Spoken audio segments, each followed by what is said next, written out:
Acordei, vi a luz brilhar na sua testa.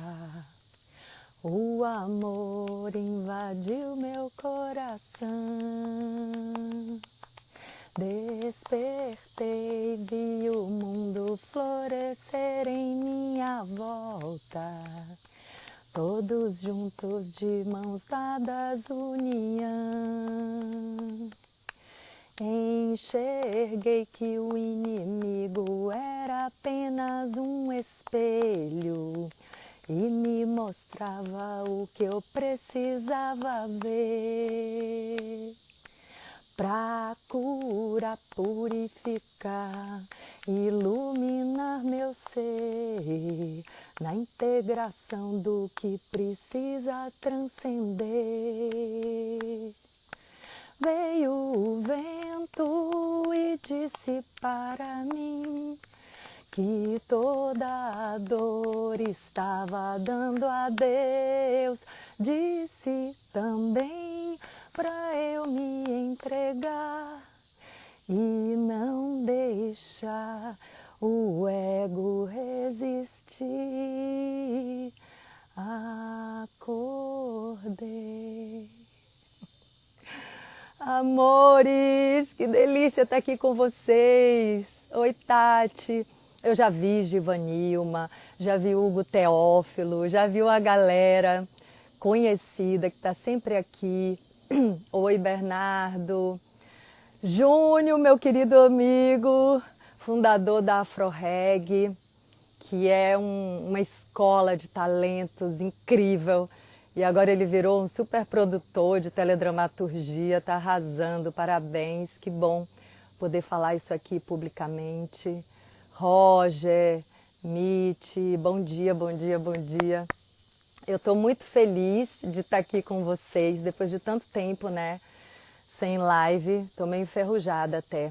Deixa eu dizer uma coisa para vocês, eu estou num sítio, a internet aqui dá uma variada legal, mas, né, estamos sujeitos aqui ao que vier. Então, pode chover, eu vim para um ponto onde tem uma internet melhor, mas está meio chuvoso aqui no Rio, então pode chover, a gente pode ter uma visita, algumas visitas aqui de insetos, de bichinhos silvestres, tudo pode acontecer.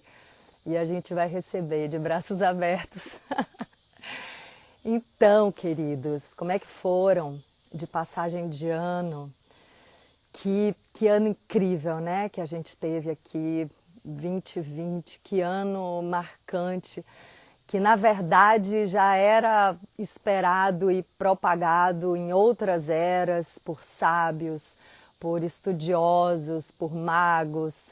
E a gente teve o privilégio, a gente está tendo o privilégio de estar vivo, encarnado aqui nessa transição.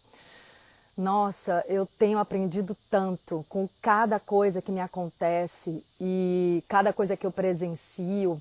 Eu estou com vontade de fazer, inclusive, assim, uma série de lives sobre aprendizados específicos, né, linhas de pensamento, porque eu tenho percebido que não é tanto o que acontece com a gente que importa, né? Coisas muito desafiadoras estão acontecendo com todo mundo.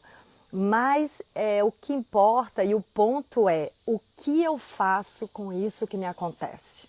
Então, assim, ninguém está vivendo um mar de rosas, né? Tá todo mundo sendo exigido e sendo desafiado, mas como eu lido com esse desafio, né? Como eu transformo, transmuto, transcendo esse obstáculo que se coloca na minha frente, que às vezes é um obstáculo, né, na vida pessoal, profissional, de saúde, né, na nossa vida saudável ou não.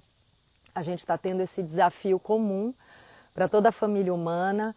Então, assim, como eu lido com cada desafio desse? Esse é o ponto, né? Como eu encaro isso, como eu me relaciono com os desafios. É isso que transforma a experiência.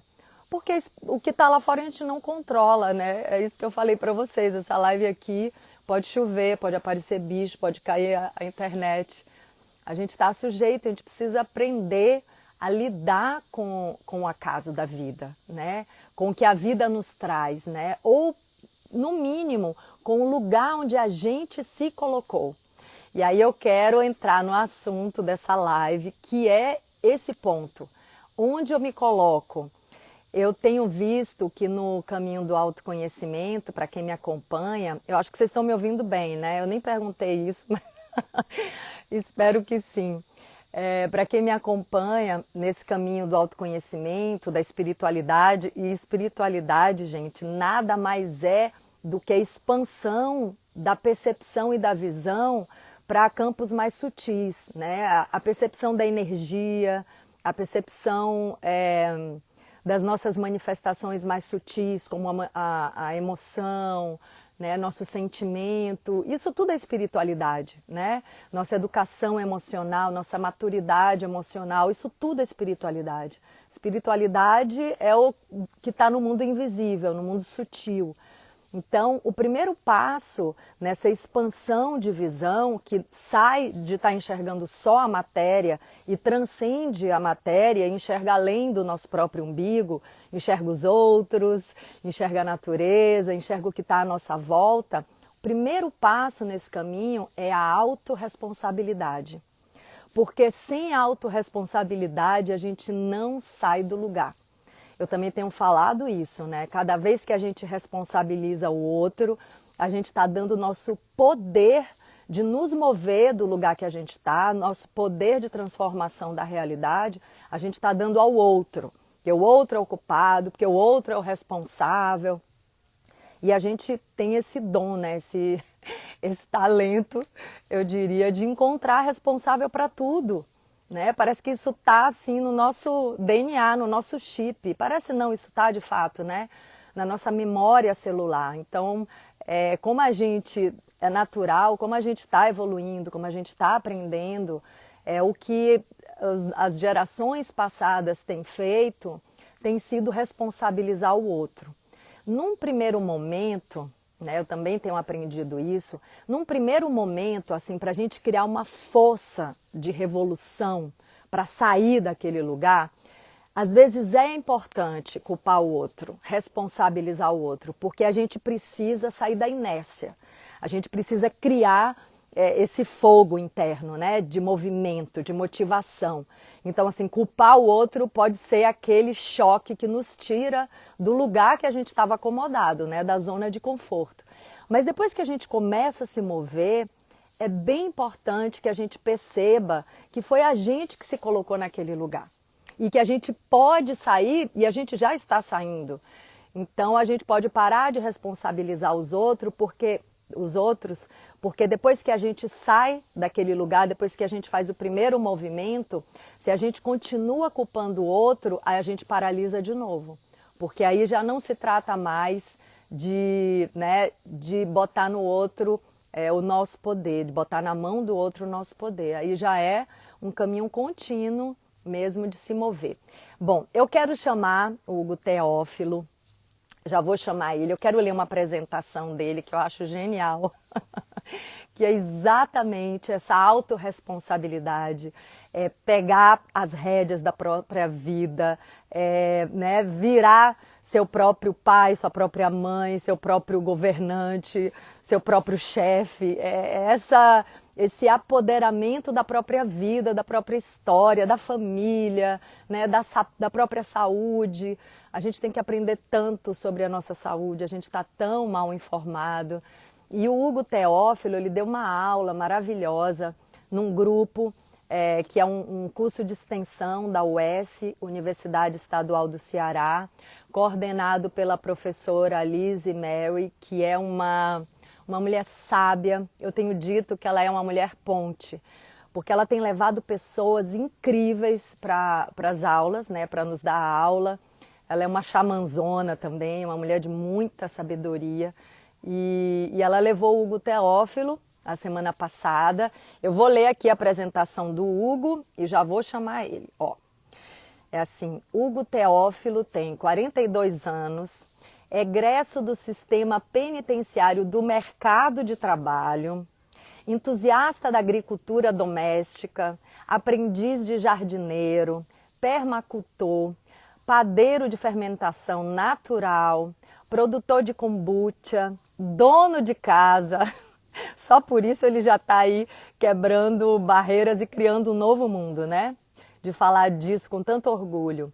Marido de Vanessa, pai de Caio e do Bem, especialista Power Master Milk, Way Galaxy and Creative, Employment com doutorado em Backyard, cofundador, junto com Vanessa, da instituição Netos de Dois Franciscos e Duas Marias, CEO do Centro de Experiências Emancipatórias Teofilândia. Então, isso já é muita emancipação, né?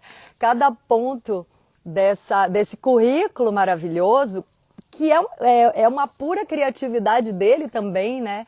Já está saindo um pouco do sistema, é um ponto de emancipação e de construção desse novo mundo que a gente tanto quer, né? Então, venha cá, Hugo, querido. A internet nos ajude agora nessa conversa. Eu quero dizer... Oi! Hugo! Tudo Querido, bem? bem-vindo, bom dia! Bom dia. Você me ouve bem? Tá me ouvindo? Eu te escuto maravilhosamente bem. E você? Eu também estou te vendo bem, te ouvindo bem. Nós estamos aqui, pelo menos do meu lado, né, que eu estou num sítio que não tem Wi-Fi, a gente está aqui contando com a sorte do tempo e é isso, eu adoro isso, quando eu chamo o universo assim para dançar junto com a gente. Isso é uma prova também, Hugo, de que a gente não está aqui querendo romper com a sociedade nem com o sistema, a gente está usando a internet, né? Mas Claro. mas eu acho que o ponto muito interessante é a gente usar esse sistema e não ser usado por ele, né?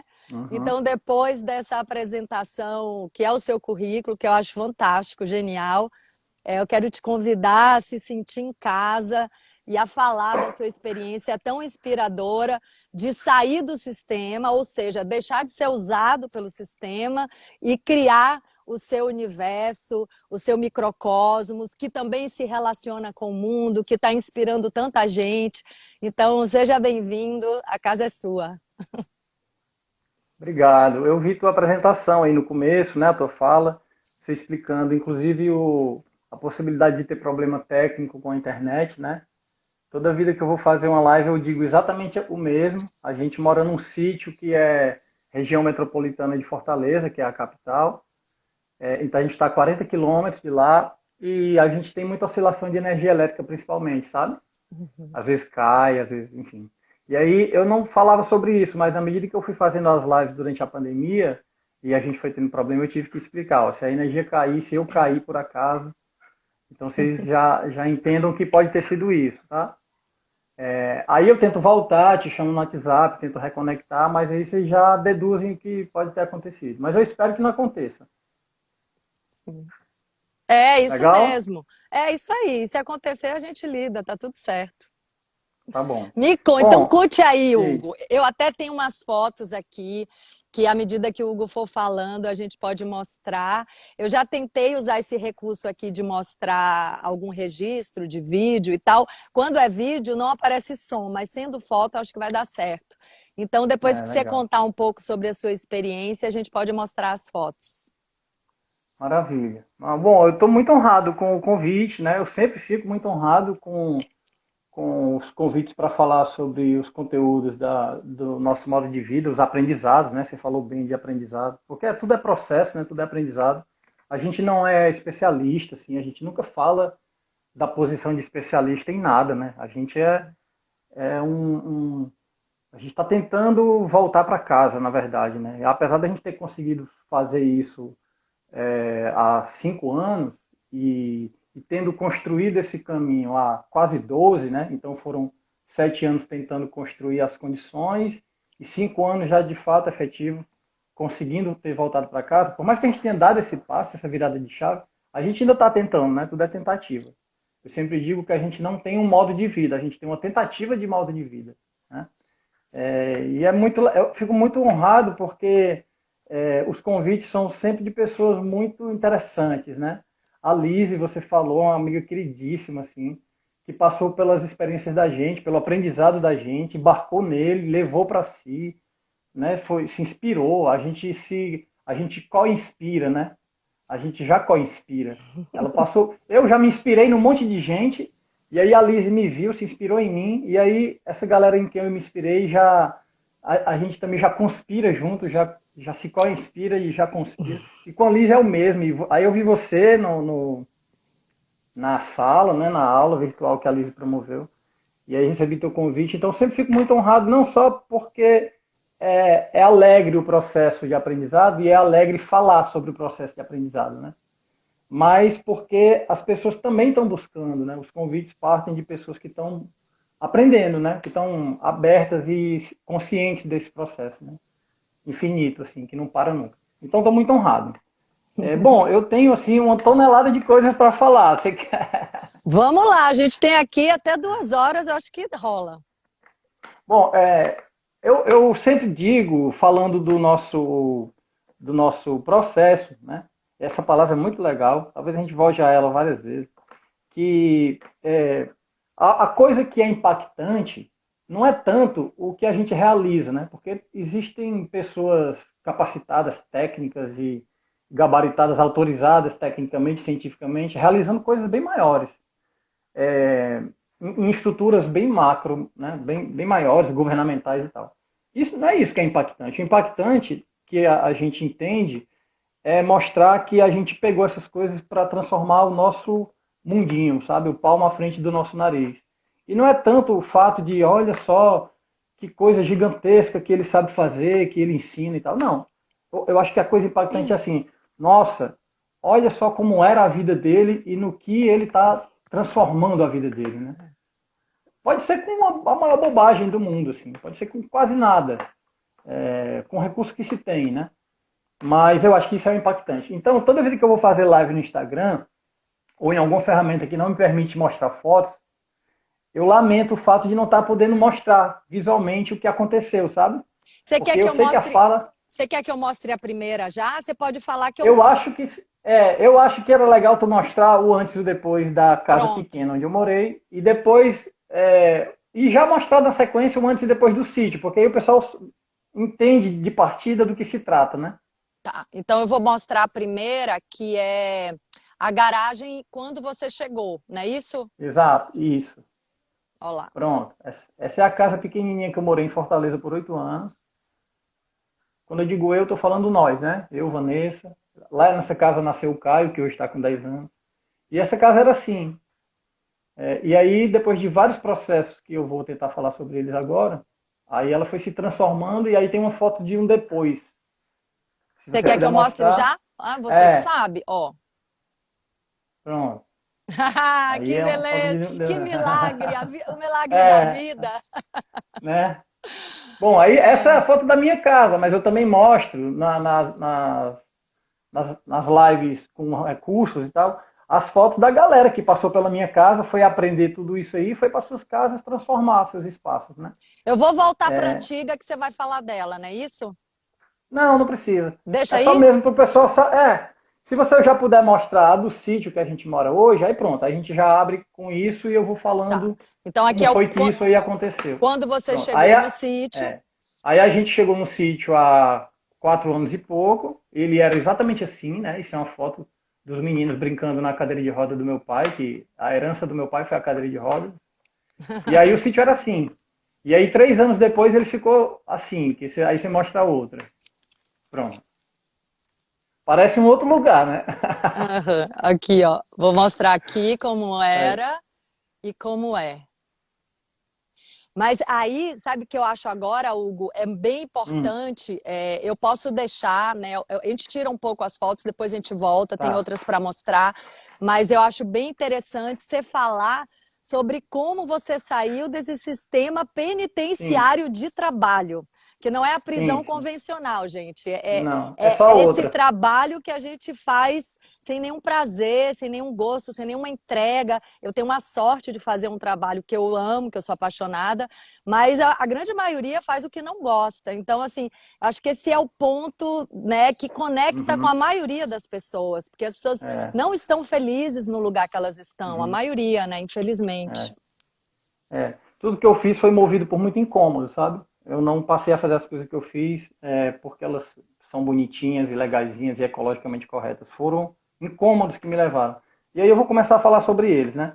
Eu sempre digo assim, ó, que eu era como aquela música do Belchior, que o Belchior canta na música, né? Eu era um cidadão comum, como esses que se vê na rua, que vivia o dia e não o sol, vive a noite e não a lua.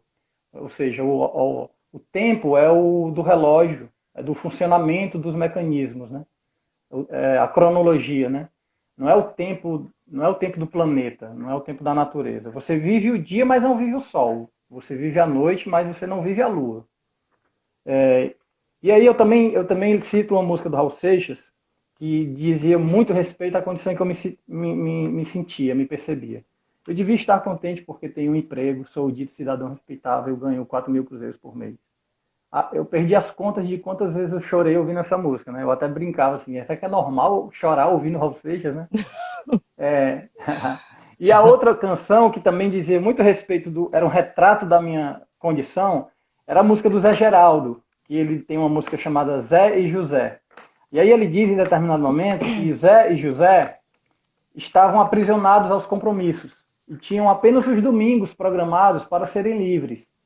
Livres para pensarem na segunda-feira, quando estariam atrás dos balcões. Bom, esse cara sou eu sempre fico dizendo isso, né? Isso era eu. Eu me sentia assim. Então, trabalhava numa multinacional como analista de tecnologia da informação, com redes de computadores e tal. E não bastasse esse incômodo, as coisas foram se agravando porque eu fui entendendo que incômodos eram esses, né? De onde eles vinham, que era uma conjuntura toda que explicava esses incômodos, que era uma causa, a origem deles. Mas não bastasse isso, a coisa foi se agravando, porque a gente descobriu que o Caio, a gente descobriu que ia ter neném, né? Então, nesse processo de tentar entender onde é que eu estava, que incômodos eram esses, e com a notícia de nascimento do Caio, você imagina, eu já estava no turbilhão de leituras, de buscas, de aprendizados e tal. E aí eu descobri 2 documentários que eu sempre cito, que são, não exatamente pelos 2 documentários, mas pelas problematizações que eles trazem. São 2 documentários que eu sempre recomendo, que são, sabe, é inadmissível que a gente viva num tempo desse. Eu já dizia isso antes da pandemia, tá? Eu digo isso faz quase 12 anos, para você ter uma noção. Eu sempre brinco dizendo que a pandemia, o colapso, não exatamente a pandemia, mas o colapso, eu percebi o colapso há 12 anos. E aí, para mim, isso foi insuportável, me perceber tão vulnerável, e aí eu precisei fazer as coisas que eu vou começar a dizer. Mas esses 2 documentários são... É inadmissível que se viva num tempo desse, principalmente agora com a pandemia deflagrada, sem conhecer essas problematizações. Muito Além do Peso é o nome de um documentário, Muito Além do Peso, e o outro é Criança, a Alma do Negócio. Tem a frase clássica, que é propaganda a alma do negócio. O nome desse é Criança, a Alma do Negócio. Eles tratam de como o modo de vida da gente atual, principalmente urbano, mas não só urbano, está refém das várias indústrias, das várias instituições e principalmente da indústria alimentícia e da indústria da propaganda. Como essas 2 indústrias nos persuadem, e principalmente as crianças, esse é o foco do documentário, tentando convencê-las de que elas precisam do que elas não precisam, ou de que elas precisam do que elas nunca precisaram, entendeu? E não só isso, de como isso destrói a vida toda da criança, toda. Relação com a existência, relação com o alimento, relação com a saúde. O documentário mostra uma criança de 9 anos com trombose. É trágico, assim. Então eu vinha nessa minha crise e me deparei com esses 2 documentários. Aí eu pensei, poxa vida, o documentário ainda tem uma coisa mais grave. Ele mostra a rotina de alguns pais dessas crianças, sabe? Quando eu vi a rotina daqueles pais, cara, eu pensei assim, meu Deus, o meu filho, quando nascer, vai ser vítima do que essas crianças são vítimas. Isso é inevitável, essa tragédia está pintada, já anunciada. Porque eu já sou esses pais. Minha esposa já é essa mãe do documentário. Todo mundo ocupado, o filho terceirizado, quarteirizado, ninguém sabe, se perdeu as rédeas da vida. Tá entendendo?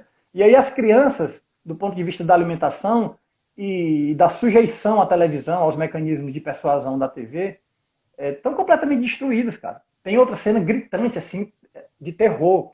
Eles sentam 10 crianças, mais ou menos, de 9 anos, 10 anos, 12 anos, e apresentam vegetais para as crianças. As crianças não sabem o nome de nada, absolutamente nada. A criança pega uma banana e não sabe o que é uma banana. Você tem noção do que é isso?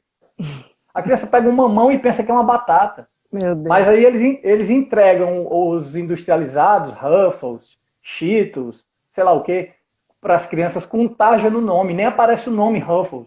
Mas só pelo brilho, pela cor, pela disposição dos elementos no pacote, a criança já sabe o que é. É Ruffles, é Cheetos, é Chilitos, é não sei o quê. Entendeu? Mostrando que a propaganda teve sucesso.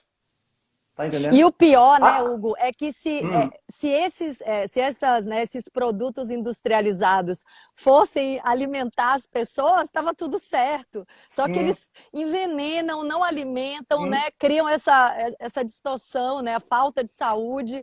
Então, assim, esse é o problema, né? São produtos que matam, não são produtos que trazem vida, né? Se fossem pelo menos neutros, né? Mas não. Ou neutros, eles sei lá. são venenos, né? Veneno. São venenos. Então, aquilo me incomodou profundamente, porque eu sabia que meu filho ia ser aquilo. Porque eu já era aquele cara, entendeu? Pai daquelas crianças. Aí, eu fui movido, assim, por uma completa agonia, sabe? Olha, ou eu faço alguma coisa para impedir isso, cara, ou eu enlouqueço, porque enlouquecendo eu já tô, né? Então, eu comecei a resgatar coisas que eu conhecia da minha infância, porque a gente cresceu num sítio, como esse que você tá, como esse que eu estou vivendo agora. A gente cresceu subindo em pé de caju, tirando manga do pé, comendo goiaba do pé, graviola, plantando plantando castanha para ver o caju nascer de novo. A gente cresceu com isso, né? E aí a gente corria, a gente andava de bicicleta dentro do terreno. Hoje a gente não consegue andar mais nem fora, né? Não tem mais. Né?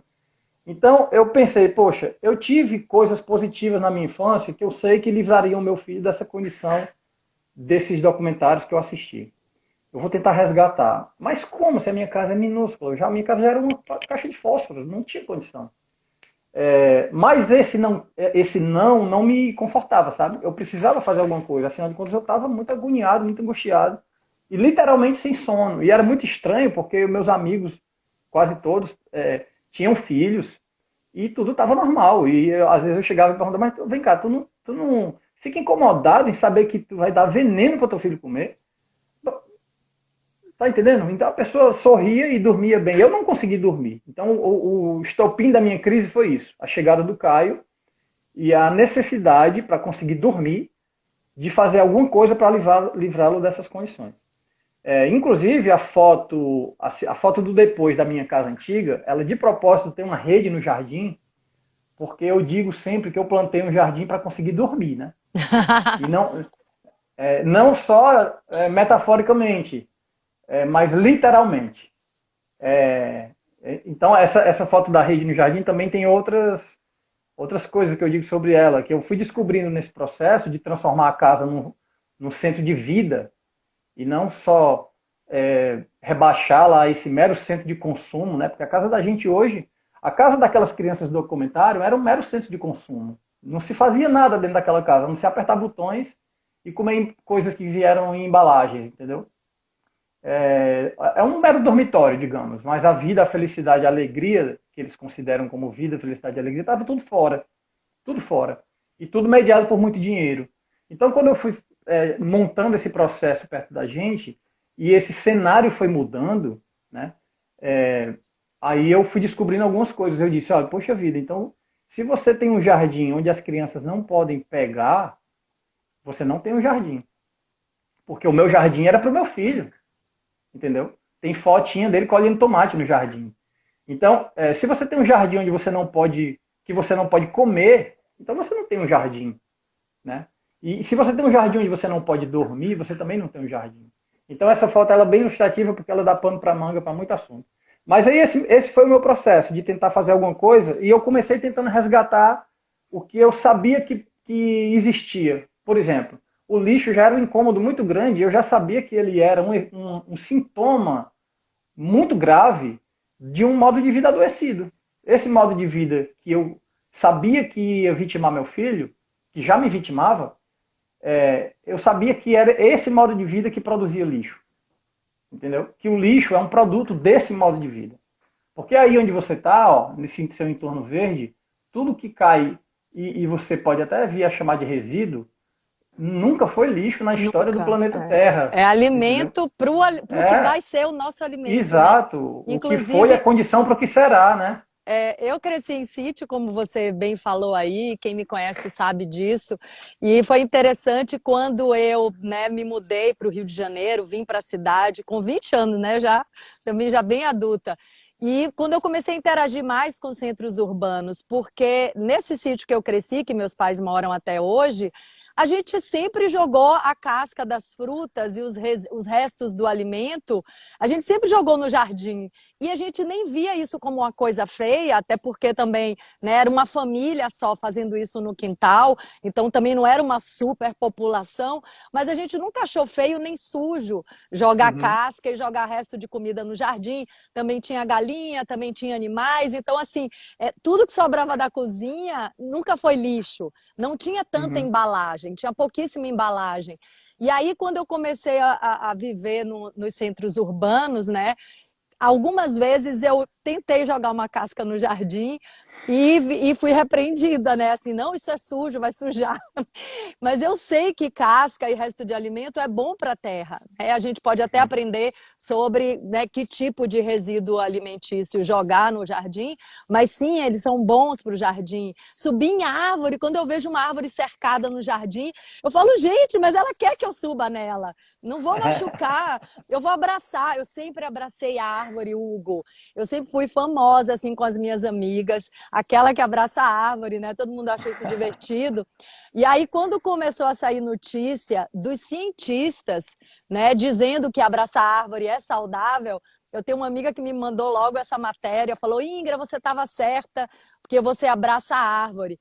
E é isso, né? Assim, uma árvore cercada, não pode tocar, não pode abraçar. Ela quer que a gente abrace, né?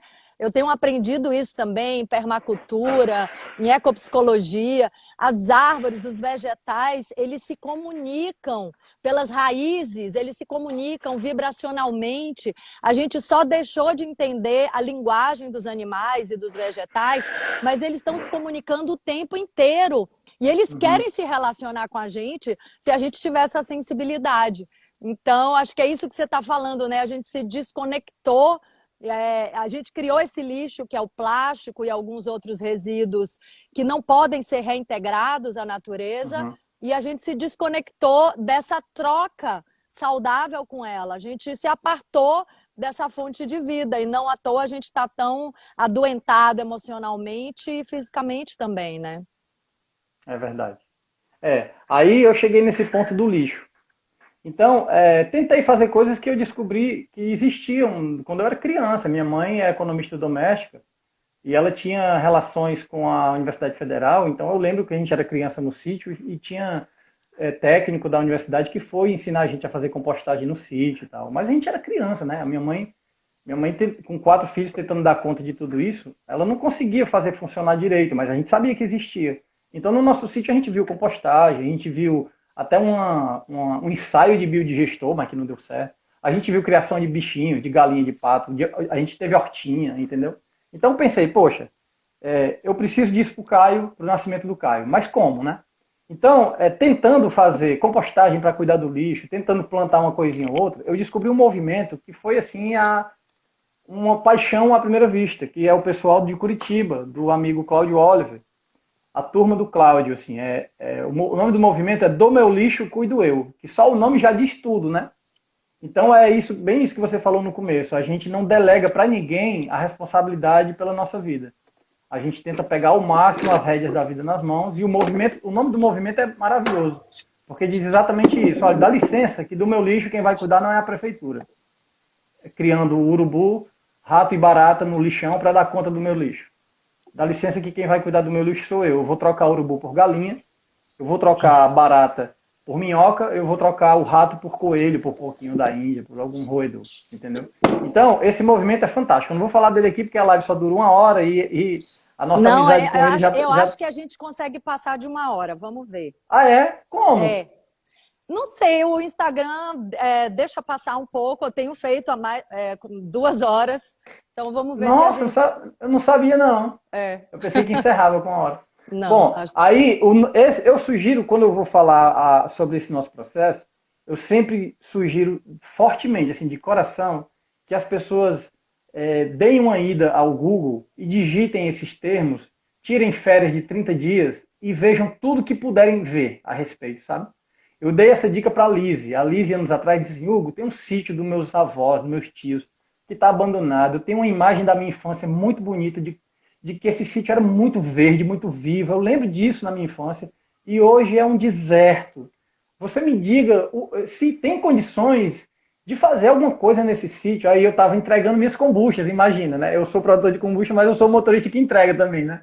Aí eu parei o carro, aí eu disse assim, Lise, eu não paro o carro para ninguém quando eu estou fazendo as entregas, mas eu parei para falar com você uma coisa. Eu não posso te responder como eu gostaria, mas faça o seguinte, vá no Google, escreva agrofloresta, tire férias de 30 dias e veja tudo que você encontrar. E a outra coisa que eu vou lhe dizer é o seguinte, sim, dá para o seu sítio voltar a ser como você lembra da sua infância. Cuide do solo, que o solo vai cuidar de tudo, e aí a vida explode. Mas, cara, não é só aquela pesquisazinha de Google, não, tá entendendo? Precisa ser afetado pela positividade da coisa, assim. Meu Deus, o que foi que eu encontrei? Eu não dou conta de ver isso aqui num dia. Eu preciso de férias para tirar isso, para ver isso, tudo isso. E foi mais ou menos o que aconteceu comigo. Então, uma das indicações que eu dou é vá no Google, escreva Do Meu Lixo Cuido Eu, ou Cláudio Oliver, você vai ver a experiência fantástica desse pessoal na zona urbana de Curitiba, que é encantador. Não dá para falar aqui, mas é encantador. Aí eu conheci esse pessoal e aperfeiçoei a tentativa de lidar com o lixo, entendeu? E aí o Cláudio me deu uma dica fantástica. Eu fui para o Cláudio, na verdade, o Cláudio tem essas iniciativas, mas eles têm uma crítica profunda, contundente a respeito do modo de vida atual, que inclusive descamba numa pandemia que a gente já fala dela há muito tempo, né? Mas não só uma crítica, ele tem alternativas de viver diferente, mesmo dentro, porque afinal de contas não tem fora, né? Tudo é dentro. Uhum. Alternativas encantadoras de como se viver de maneira mais resiliente, menos vulnerável e produzindo mais a vida com as próprias mãos. E aí o Cláudio me deu uma dica, eu fui para ele dizendo assim, cara, ó, minha vida tá uma desgraça, eu sou o cara dessas 3 músicas aí que eu falei, meu filho vai nascer, eu vou matar meu filho, cara, quando ele nascer eu vou dar veneno pro meu filho, já pensou, não tenho como dormir sabendo disso. Eu estou tentando fazer umas coisas, mas não estou conseguindo, eu preciso viver como vocês. Então eu não aguento mais, me dá uma dica. Aí ele pegou e disse assim, cara, ó, primeira coisa de tudo é o seguinte, para de pensar que você vai salvar o teu filho, você não vai salvar ninguém, cara. Tu já viveu 31 anos, tu já detonou o planeta por 31 anos. Na melhor das hipóteses, tu empata daqui a 31 anos, tu empata se tu ficar bonitinho, bem legalzinho. Então, a ideia não é essa, não é ser missionário, evangelista e salvar ninguém. Tu não vai salvar nem você, nem seu filho, nem sua mulher, nem ninguém. Dá um passo possível na tua vida. E aí eu vou te dar, ele dizendo para mim, né? Vou te dar uma ideia que você faz se você quiser. Mas se você não achar que é bobagem, que não consegue, é o Cláudio Oliver do canal E Agora do YouTube. É isso mesmo. E inclusive a sugestão é a seguinte. O Cláudio tem uma série de vídeos durante a pandemia tratando sobre a questão do modo de vida da gente. De como a pandemia acabou com o modo de vida da gente. Ou como o modo de vida da gente acabou com o planeta. E deu numa pandemia. E agora, o que fazer? Inclusive, o título, o cara tem umas sacadas geniais, né? O título do canal é fantástico. E agora, né? E agora? O que é que eu faço? Detonou tudo. E agora? Então, tem vídeos fantásticos, muito esclarecedores, cheios de espiritualidade. E a espiritualidade prática, como você citou, né? Que é a coisa que interessa, né? Então, a gente foi para esse processo que o Cláudio... Aí o Cláudio disse, você não vai salvar ninguém, cara. Faz uma coisa possível, porque aí se você não conseguir fazer, aí você atesta a sua incapacidade de inútil. Para de usar saco plástico para botar o lixo da cozinha. Aí você pensa assim, poxa, eu chego pro cara, descarrego as minhas insatisfações, a minha crise existencial de falta de sentido total, e o cara manda eu parar de usar saco plástico para botar o lixo orgânico da cozinha. Né? É uma coisa estranha, né? Ele chega a ser ridículo. Mas ele já sabia o que é que isso iria desencadear na casa. O que é que isso iria desencadear no modo de vida inteiro, cara. Inteiro. Porque ele sabia que o lixo é um sintoma desse modo de vida adoecido e adoecedor no qual me encontrava. Que eu já tinha percebido, né? Porque tem gente que vive ele a vida toda sem perceber, mas eu já tinha percebido. Aí aconteceu a revolução, porque depois disso foi, você para de usar saco plástico, o lixo acumula, você começa a dizer, poxa vida, o que, é que eu vou fazer com esse tanto de lixo? Eu não sabia que eu comprava tanta embalagem, eu não sabia que eu comia tanto lixo, né? Você descobre coisas extraordinárias, que você comia lixo, coisa cujo resíduo não dá para fazer nada com ele, é uma completa porcaria, e você comprava muita embalagem, isso você descobre na hora. E aí você começa a pensar, então eu preciso ter resíduos mais interessantes que possam se decompor por meio de compostagem, pela alimentação de alguns bichos, como a galinha, como a minhoca, de maneira mais eficiente, que não seja uma tranqueira que ninguém come, que galinha não come, que, sabe? Que minhoca não come, que não se decomponha, precisa ser coisas mais interessantes. E eu preciso comprar menos embalagem. Então, os hábitos de consumo já mudam imediatamente, só com essa dica do saco plástico. E os hábitos de alimentação também, porque você compra a sua alimentação, ela é um consumo, né? É um meio de consumo. Então aí você começa a comer melhor, se alimentar melhor, comprar melhor, gastar menos. Vem a história do decrescimento, você percebe que esse crescimento ilimitado propagado pela economia, né, e que é motor de funcionamento do planeta, é exatamente esse o ponto central do problema, né? E aí a gente tenta trilhar uma vida de decrescimento, que é muito interpretada de maneira errônea pelas pessoas como de privações. Você ter menos significa que você vai ter privações, que você vai perder certos privilégios, certos confortos.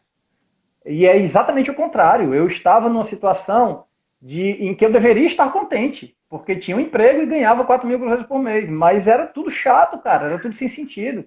E esse caminho de volta para essa simplicidade não é para perder confortos, é o contrário, é para ganhar confortos, entendeu? Para ganhar vida, né, Hugo? É para ganhar uma vida melhor e não pior. Porque eu ouvi demais assim, meu Deus, você vai colocar sua família em risco, vocês vão passar necessidade. Cara, eu estou doente. O meu filho vai nascer doente e vai ser uma criança doente. Eu estou atrás de evitar isso, é de melhorar isso, é de conseguir uma vida mais interessante, com mais sentido e mais saúde, e não o contrário. Eu não estou querendo perder, eu estou querendo ganhar. Exato. Esse é o ponto, Hugo, porque assim a gente aprende, a gente é ensinado de que o objetivo da vida, o propósito da vida é crescer uma carreira, é disputar com as pessoas, é se comparar, é ser melhor que o outro, é ser capaz de tudo, né? É ter essa competência do mercado de trabalho. Então, assim, é uma escravização disfarçada, é uma mecanização disfarçada, é uma artificialidade. Então, assim, a gente nem aprende o que é vida de verdade, né? O que é esse contato com a vida pulsando na natureza, né? Que é dessa natureza que a gente vem, que a gente está na cidade grande, rodeado de concreto, há muito pouco tempo na história da humanidade. Assim, a nossa ancestralidade mais longínqua e mais presente é a natureza. O fogo, a água, a terra e o ar é o que compõe o nosso corpo e a nossa saúde, né? É daí que a gente vem. E se a gente não está olhando para isso diariamente, é porque a gente acreditou nesse mundo construído de concreto que destrói a fonte da vida. Então, assim, é uma mudança radical de paradigma, né? E você começou a perceber que aquele sistema de crença estava completamente equivocado. E é disso que eu falo o tempo inteiro. Eu não quero dar resposta de nada, mas eu quero que vocês duvidem de tudo que vocês aprenderam. Tá tudo equivocado, não é nada disso. A história tá toda mal contada e cada um vai encontrar a sua resposta, né? Então, assim, é só aqui um parêntese para também a gente conectar nossas experiências. Maravilha. Aí nesse processo de entender, de colocar os pingos nos is, né? De saber que conjuntura foi essa que me adoeceu e que me deixou tão triste, eu li um livrinho chamado O Discurso da Servidão Voluntária, de um francês do século XVI, que escreveu esse livro com o que a gente chama hoje de idade da adolescência. O cara era um adolescente quando escreveu esse livro. Mas se você lê esse livro, você não consegue mais colocar um crachá no pescoço e ir segunda-feira para trás dos balcões, entendeu? É impressionante. Porque é exatamente isso que você falou. É uma servidão. Mas é pior do que uma servidão, porque você não é coagido. Você vai voluntariamente, você vai motivado. Existem estratégias, muitas, para lhe convencer de ir por conta própria. Você vai motivado, entendeu? Isso é trágico. E quando você descobre que foi motivado, que já está lá, entendeu? E diz assim, poxa, eu não quero mais esse modo de vida que eu desejei. Como foi que eu desejei isso, cara? Pelo amor de Deus, como é que deixaram eu vir para cá? Como é que me deixaram? Onde é que estavam meus amigos, né? Que me deixaram fazer isso, né? Ô, Hugo, você repete o nome do livro, por favor? Tem gente perguntando o nome do livro, você pode repetir? O Discurso da Servidão Voluntária. Obrigada. Bom, aí vamos lá. Então, esse processo sugerido pelo amigo Cláudio Oliver, de parar de usar saco plástico, ele causou uma reviravolta dentro de casa. Porque o lixo diminuiu, a alimentação melhorou, o consumo melhorou, a gente começou a ter comida virando adubo com frequência. Porque as tecnologias que a gente usou para decompor o resto de alimento, que sobrava todo dia, a gente passou a fazer uso. Começou com compostagem, que é o que todo mundo conhecia, eu já sabia que existia.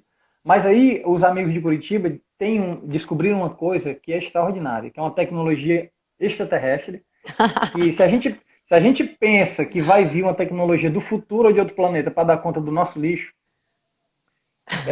esse pessoal do Cláudio Oliver descobriu que é uma máquina que você coloca todo o seu lixo orgânico dentro dela, de resto de alimentação, e do outro lado ela te dá ovo e esterco, que é a galinha. E cara, eu tentava aos trancos e barrancos fazer compostagem e eu descobri assim, olha, a minha comida entra na compostagem em forma de resíduo de adubo, e vai virar adubo, e ela volta a ser comida depois de 120 dias. O que já é extraordinário. Se você pega o lixo da população, composta essa parcela que pode ser compostada, e em 120 dias você tem comida de volta, uau, que coisa maravilhosa, né? Mas os caras descobriram uma coisa que pega o meu lixo e transforma em comida em 24 horas, cara, que é a galinha. Meu Deus do céu, eu preciso de uma galinha ontem, eu pensei, né? Eu preciso de uma galinha ontem. Mas a minha casa não pode ter galinha. Dane-se a minha casa. Eu vou quebrar a minha casa para ter uma galinha, entendeu? Então, a motivação foi essa. E é legal porque eu mostro foto de amigos que passaram lá por casa e foram para suas casas literalmente quebrar suas casas para ter uma galinha, cara. Para zerar o lixo orgânico, para ter ovo todo dia, para ter para ter uma biodiversidade maior dentro de casa, para a filhinha nascer em contato com essa biodiversidade. Tá para entender o processo da vida, né? Sim, para ter a vida mais perto, né? Para não ser tão alienado da vida, né? Uhum. Eu tenho fotos do Alexandre e da Rebeca com picareta quebrando a casa para criar uma galinha. Isso é que é impactante, que eu acho. Não é falar, é mostrar, entendeu? Então a gente foi para esse processo, começou a ver isso acontecendo em casa, e aí aconteceu uma coisa mágica, que é o seguinte: você instala na sua casa um processo de vida, de equilíbrio, de biodiversidade, fluido, cíclico, onde a comida vira adubo, o adubo vira comida de novo. Entendeu? Ou é meio para a comida aparecer e ser cultivada. Então o resto da banana que vai para a compostagem ou para as galinhas, vira adubo, onde vai nascer uma sementinha de tomate. Que foi junto com a casca de banana, porque você comeu o tomate e a sementinha do tomate foi para a compostagem, foi para a galinha. E aí, em determinado momento, essa sementinha misturada com adubo vai cair em qualquer lugar e vai nascer um pé de tomate. Entendeu? Então, a gente começou a ver essa mágica acontecer. Isso foi mágico, literalmente, isso é mágico. Porém, só acontece se a casa for modificada conceitualmente. Eu não digo nem fisicamente, né? Porque você não tem como quebrar a sua casa. Mas conceitualmente, sim. Agora eu vou ter um baldezinho em cima da pia, onde eu boto todo o resto de comida. Eu vou ter outro baldezinho onde eu vou fazer a compostagem. Ou então eu vou ter um quadradinho de 1 metro quadrado ou 2, onde eu vou criar uma galinha apenas, com uma varandinha para ela pegar sol e tal. E aí eu vejo esse processo acontecendo, tá entendendo? Aí a gente, como ficou maravilhado, principalmente com os primeiros resultados, que foi aparecer um pé de tomate, ou então eu plantei um pezinho de tomate entre uma planta e outra, como essas que vocês viram na foto. E ele começou a crescer, e eu comecei a ver uma coisa impensável, que é o seguinte: nasce tomate, cara, em casa. O tomate não nasce na prateleira do supermercado, o tomate nasce da terra, num pé de tomate. E a criança com 11 meses já se interessa por isso e se dirige ao pé de tomate, colhe e come. Meu Deus do céu! Então eu comecei, então, peraí, eu tenho que fazer uma foto disso, porque isso não é normal. Não é normal ter tomate em casa, não é normal um filho de 11 meses colhendo um tomate, pegando, brincando de tomate. Não é normal. Então comecei a fazer essa foto que você mostrou. E aí o impacto disso nas pessoas foi enorme. Hugo, o que é isso, cara? Como é que tu tá fazendo isso? Quando ele começou a comer as coisas, que eu comecei a registrar em vídeo e foto, parecia uma coisa ridícula, né? Uma criança comendo cebolinha com 1 ano de idade, não só comendo cebolinha que veio de qualquer lugar, mas tirando da parede, que era que era o espaço que eu tinha, né? A parede. Aí o pessoal, cara, você tem que ensinar. O que foi que tu fez pro teu filho comer verdura? Aí eu disse, cara, ó, eu não fiz nada. Mas eu parei de usar saco plástico, só que demora para explicar. Você tem um tempo, né? E aí o pessoal começou a dizer, cara, mas e esse vaso com várias plantas? Você não tem espaço, eu tenho mais espaço do que você e não consigo plantar o tanto que você me ensina a fazer essas coisas. E aí, de tanto que começaram a pedir para ensinar, eu fui ensinando. E aí surgiram as vivências. A casa foi virando, na exata medida em que ela era um centro das nossas experiências, que eu batizei de experiências emancipatórias, a casa foi virando um centro de visitações. Entendeu? Na exata medida, assim. Não foi primeiro uma coisa, depois outra. O Caio era bebezinho, a gente já fazia compostagem, o pessoal já via coisas acontecendo e eu dei a primeira oficina de compostagem nessa casa aí que você está mostrando foto. E aí isso foi se agravando, digamos, né? Isso foi se intensificando. E aí as vivências que inicialmente eram de compostagem começaram a ser de agricultura urbana, de técnica de rega capilar, um vaso que você pode ter 5 plantas dentro e regar uma vez por semana.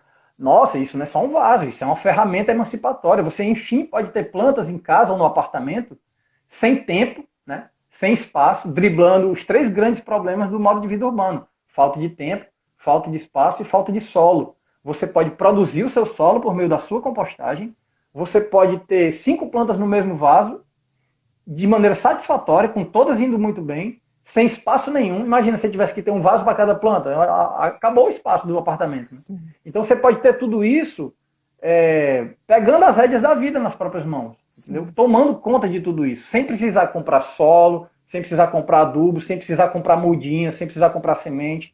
Tudo a partir do que a tua vida produz, de resultado, de resíduo, enfim. Toda vez que você fala em compostagem, isso é o lixo orgânico que sai da sua cozinha. É isso, né? Exato. E passa por um processo de... a compostagem é uma técnica de decomposição controlada da matéria orgânica.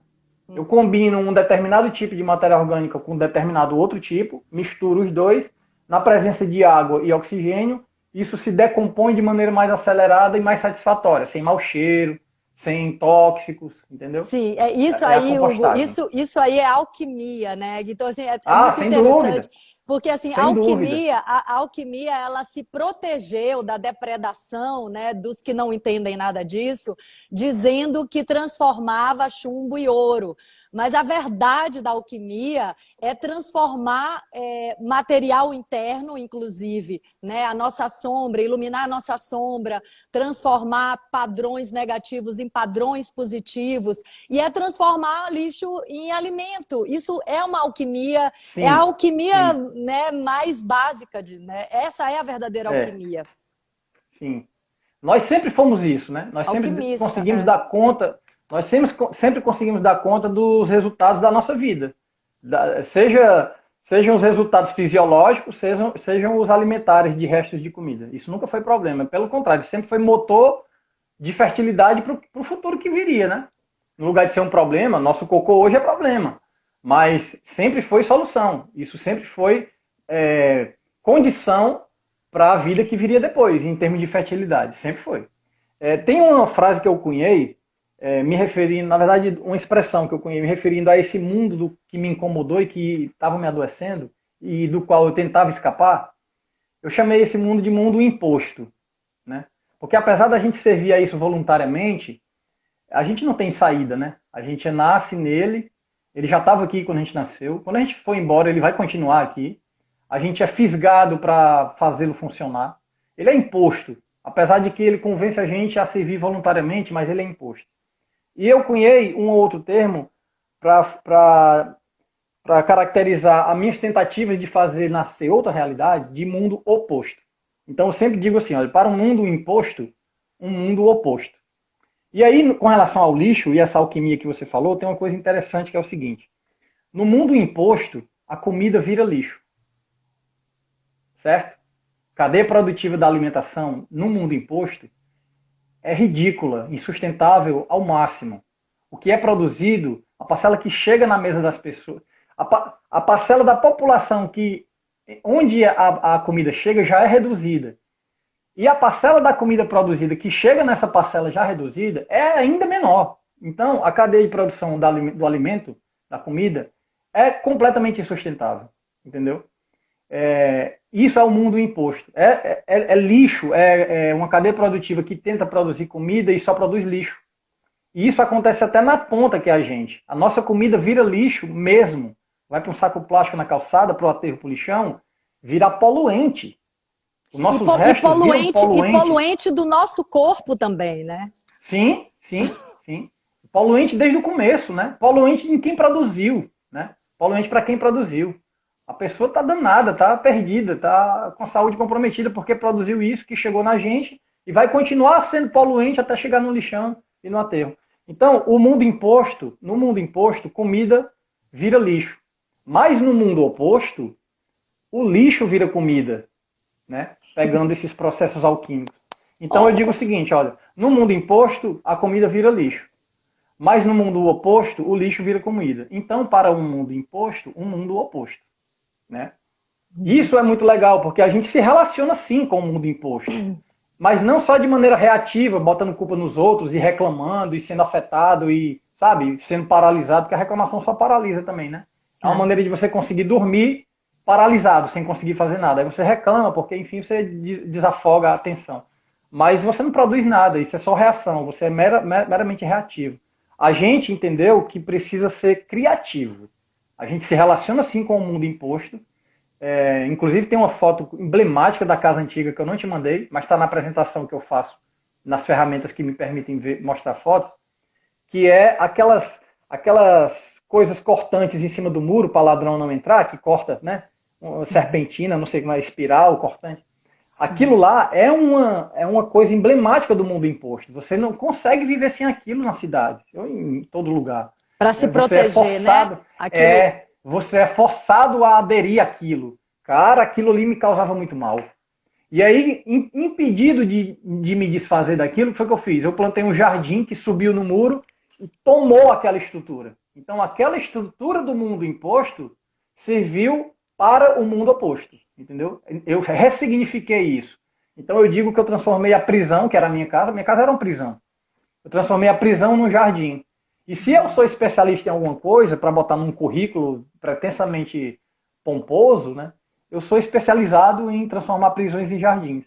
Aliás, o currículo que você leu é tudo isso, né? Tudo é uma chacota, assim, uma brincadeira grande com essa pomposidade besta, né? Sim, e é interessante você falar, Hugo, sobre essa sua... Porque você falou isso na aula, né? Que você tinha noção que você não tinha nenhuma habilidade para fazer isso que você fez. Isso é importante, porque te ouvindo agora...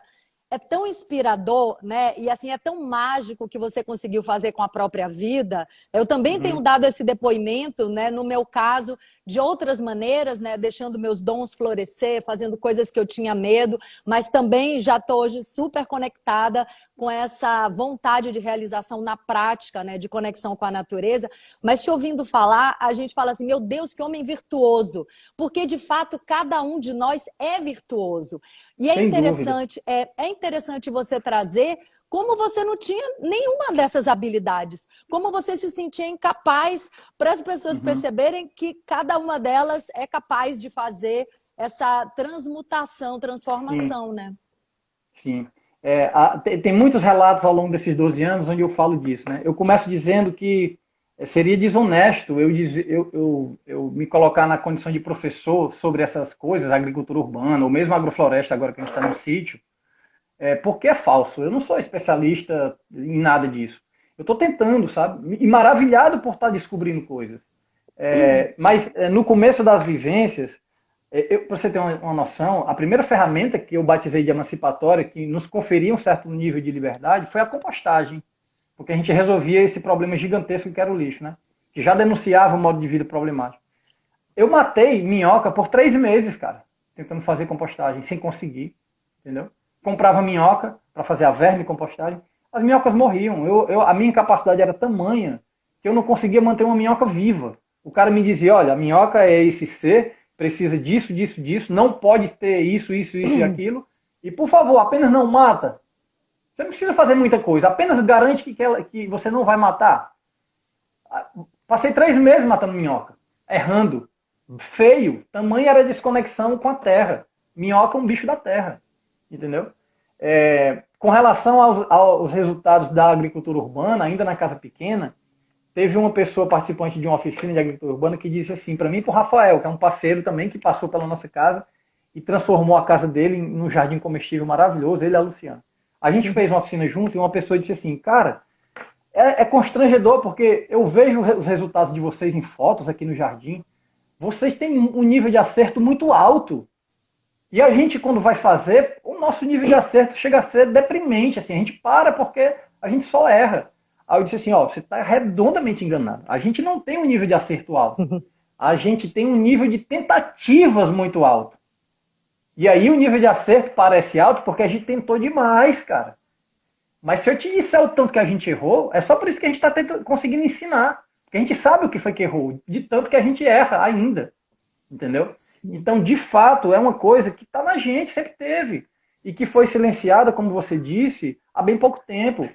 Eu falo do modo de vida da minha bisavó Mariana, que estava aqui há 100 anos. A minha bisavó estava aqui há 100 anos atrás.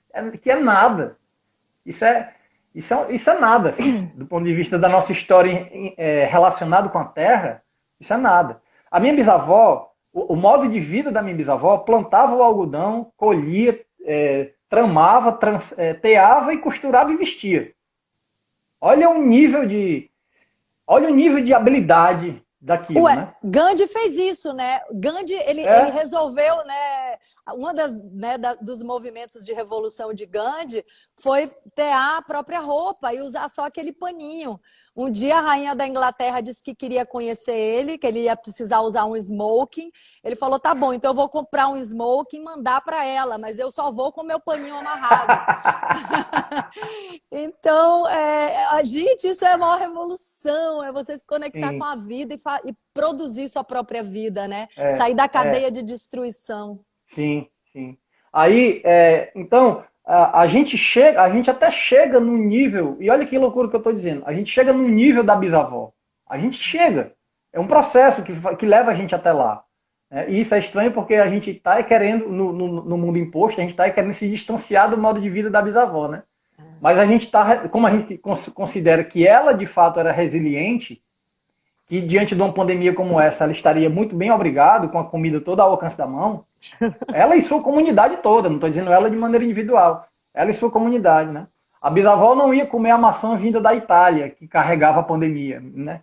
Ela não estava submetida a isso. E uma vez que a maçã da Itália para de chegar, a bisavó não ia morrer de fome, porque ela come a mandioca que está no quintal, o caju, a cajá, gente. Tá entendendo? Então, como a gente volta naturalmente para esse nível de... Como a gente alcança naturalmente esse nível de habilidade da bisavó, eu nunca me preocupei em ser burro, sabe? Porque eu sou bem burro. Assim. Você pensa, eu matei minhoca durante 3 meses, cara. Tendo lido tudo sobre compostagem, com todas as orientações, é muita dificuldade. Eu tive muita dificuldade, ainda tenho, quando o assunto é novo. Mas isso passa, porque o processo te ensina, porque isso está na gente, sempre teve. Isso deixou de estar na gente há muito menos tempo do que o tempo que isso esteve na gente. Então a gente reconecta com naturalidade isso. Só não pode ser usando a metodologia que a gente usa para consumir os descartáveis do mundo imposto, né? Eu quero isso e já não quero mais, eu quero isso e já não quero mais, eu quero isso e já não quero mais. tá entendendo? Porque agora eu quero outra coisa. Não, não é isso. A gente se relaciona com essas coisas como ferramentas que conferem a gente um nível de liberdade. E aí eu vou me relacionar com ela até eu conseguir esse nível de liberdade que eu desejo, entendeu? Não é um descartável. Então essa habilidade vem de maneira mágica, natural, por mais que você leia, ou se você não lê nada a respeito. Também a gente não pode considerar que isso é uma coisa tecnicista do mundo imposto, do mundo atual, moderno. Isso não é. A nossa bisavó não tinha essa relação com a ciência que a gente tem hoje, e, no entanto, eu queria ser a minha bisavó, entendeu? Eu queria ter o nível de habilidade que ela tem. É importante a gente falar aqui, Hugo, disso que você está trazendo, porque, assim, para mim, a chave é uma palavra que você falou agora há pouco, que é a liberdade. Então, assim, tudo isso que a gente tem vivido até agora, enquanto humanidade, tem sido bem importante para essa nossa evolução. Inclusive o patriarcado que massacrou tanto homens e mulheres, inclusive esse materialismo também nos colocou numa situação de avanço de ciência, de conseguir identificar o átomo, né, de descobrir uma série de coisas. Para mim, o grande problema é quando a visão é só materialista, quando a gente é só dependente de uma fábrica, de produtos envenenados, da monocultura. Essa é a grande prisão que a gente criou e que a gente está vivendo nela inconscientemente. Eu acho que a gente está vivendo um momento assim muito precioso, que agora a gente pode olhar para a nossa avó, para a nossa bisavó, olhar para esse mundo que a gente construiu e fazer escolhas. Então, assim, essa liberdade, para mim, essa é a palavra-chave, a liberdade. Assim, a nossa vida não está legal, não está boa, isso está claro. Então, assim, como é que eu posso criar esse equilíbrio, né? Como é que eu posso reintegrar o feminino, que é a própria natureza, que é a lua no nosso calendário, né? Que é muito, né, patriarcal mesmo, que é muito materialista. Como eu posso me conectar com as forças da natureza, com os ciclos da natureza? Como eu posso agora encontrar um equilíbrio depois de ter vivido tantas fases, né, enquanto humanidade, tantas fases radicais, né, de extremos? Como é que agora eu posso equilibrar tudo, integrar tudo e não querer mais o que me faz mal, né, o que me envenena? E, de fato, criar algumas independências. Porque você é uma pessoa que estava com a visão muito clara, né, de que você não queria nada daquilo na sua vida. Mas isso também é um processo. Então, tem pessoas que têm aquele mal-estar, mas ainda não tem essa clareza que você tinha. Então, assim, caramba, alguma coisa tá errada. Essa história está um pouco mal contada, mas eu ainda não tenho essa vontade, essa clareza para abrir mão de tudo. Então, começa aos poucos e vai adquirindo essa liberdade aos poucos, porque o que eu percebo é que na experiência da liberdade e da autossuficiência e da saúde física, emocional, né, a gente vai querendo alargar essa vitalidade, né? Essa liberdade, essa independência. Porque quando você fala assim, a maçã da Itália, se eu não vou comer a maçã da Itália porque ela vem envenenada. Né? Aparece até a história da Branca de Neve. E você contou uma história maravilhosa dos 3 porquinhos, que depois, se você quiser, você pode contar. Mas, assim, a pessoa, num primeiro momento, pode falar, não, mas eu quero comer a maçã da Itália. Ok. Mas tem várias outras coisas que você não quer mais e você pode se libertar dessa dependência. Então, assim, é sair da cadeia de dependência aos poucos. Isso não precisa ser um movimento radical. Por exemplo, só mais isso eu quero colocar, um curso de permacultura que eu fiz com o João Roquette e a Tatiana Cavassana, que são do Sul. A gente vai aprendendo justamente que a gente pode ir saindo aos poucos desse sistema, inclusive tendo consciência. Então, assim, qual é o primeiro grande passo? Consciência. Se você não tem terra, você pode começar a aprender sobre a terra e você vai magnetizar, você vai atrair isso para a sua vida. Porque você já tem a consciência, você já está aprendendo sobre tudo isso que a gente está aqui falando.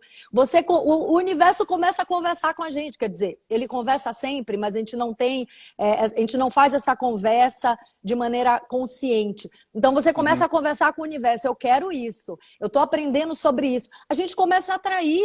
isso para a nossa vida, né? Então, assim, a consciência é o primeiro passo. Ninguém vai mudar assim de um dia para o outro, mas pode ir abrindo espaço interno para isso acontecer no espaço externo. Eu vejo muito, no meu caso foi muito uma via de mão dupla, sabe? A consciência no sentido de ter percepção acerca do entorno, do que acontece, das conjunturas, ela desencadeia ações práticas, que desencadeia cenários e modo de vida. E na medida em que eu tento desencadear ações e executar coisas, eu vou me conscientizando também, eu vou tendo compreensões que ampliam, entendeu? Então é sempre, no meu caso, é sempre uma via de mão dupla, o que é maravilhoso, né? Assim, você perde a capacidade de identificar se o que veio primeiro foi a consciência ou se foi primeiro um cenário que te alterou a consciência. Se foi primeiro uma coisa interna ou se foi primeiro uma coisa externa. É tudo junto e misturado, né? Parece assim que a gente separa para tentar entender, mas não é separado, né? Bom, é assim que eu tento entender isso, mas é tudo muito precário. Com relação à tua fala, ó, tu disse uma coisa que me lembrou bem dos pingos nos is, né? As pessoas têm um mal-estar, mas não sabem de onde vem e tal. Eu me lembro de uma compreensão que eu tive que foi o grande pingo no grande i, assim, para mim. Que foi o seguinte, ó. Eu já tinha um mal-estar e não sabia exatamente como você falou, né? Aí eu pensei, poxa, vamos lá, o que está acontecendo com a minha vida? Eu estou passando o dia esperando o fim do dia. Eu não aguento mais esse dia. Então eu espero o fim do dia chegar para ir para casa. Eu passo a semana esperando o fim de semana. Eu passo o mês esperando o fim do mês, porque é o único momento em que isso tem algum sentido de me remunerar pelo tempo que eu vendi aqui em troca desse dinheiro. E eu passo o ano inteiro esperando as férias. Então, não dá mais. Porque se isso continuar acontecendo, eu vou passar a vida esperando o fim da vida, que é o tempo que a gente vai ter direito de gozar livre do que quiser fazer ou do que conseguir fazer, que é a tal da aposentadoria. Então vamos lá. Se eu troco a vida inteira pelo fim da vida, e isso dá certo, e eu consigo ter os anos finais da minha vida nas minhas mãos, que tragédia que isso foi, ter trocado a vida toda pelo fim da vida. Mas olha o que está acontecendo, eu já estou adoecendo. Isso está dando sinais de que não vai dar certo. O meu corpo está adoecendo. Eu descobri 2 hernias de disco no processo. Entendeu? Completamente relacionada com o modo de vida mesmo, com a ergonomia do trabalho, com o vai e vem corrido, com a ansiedade, né? Com somatizações de ansiedade e de tensões. Isso não vai dar certo, essa estratégia. Então, se ela dá certo, ela já é trágica, e se ela é interrompida no meio, então não tem nem palavras. Então, eu preciso fazer alguma coisa. É isso que está me adoecendo. É isso aqui que está me adoecendo. Tá entendendo? Foi muito interessante desde o início da pandemia, os amigos que se relacionam com a gente de maneira mais próxima e de maneira mais longe, terem chegado para mim completamente confusos, com toda a incerteza, a angústia, sabe? As privações que o início da pandemia, principalmente, ainda deveria estar causando, né? O pessoal parece que está fazendo de conta que não existe, mas que o início da pandemia deflagrou essa restrição, assim, essa confusão, essa tensão e esse cansaço. O pessoal chegou para mim e disse assim, cara, eu não aguento mais. O que é que está acontecendo, cara? A gente olha para ti e vê que tu tem respostas, que a tua vida, tudo bem, está afetada, mas você não está perdido como eu estou perdido. O que é que eu faço, cara? Me dá uma luz e tal, entendeu? A gente perdeu tanto a conta de quantas pessoas nos chamaram querendo conversar sobre isso, que o que foi que eu fiz? Esse assunto, obviamente, é enorme. Eu falei, cara, eu vou parar, porque eu estou me vendo em você. Então eu vou gravar um áudio que eu não sei quanto tempo vai durar, e que no caso de um amigo, durou 3 áudios de 15 minutos. E aí, semana seguinte, outra pessoa chegou e perguntou a mesma coisa. E aí eu gravei mais áudio para a pessoa, para conversar a respeito. E aí na semana seguinte, mais gente áudio disse, peraí, você se importa de eu mandar um áudio para um amigo, porque eu acabei de responder exatamente isso para ele, assim, responder não, mas falar do que aconteceu do nosso processo. Você se importa de eu mandar para você? Eu vou te chamar de João, de Pedro, em determinado momento no áudio, mas eu estava falando com o cara. Então, mas vê se ajuda, se não ajudar, você volta que a gente bate outro papo e tal.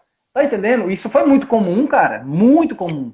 E é claro, a gente há 12 anos atrás começou a fazer o que a gente já faz, porque esse modo de vida perdeu o sentido.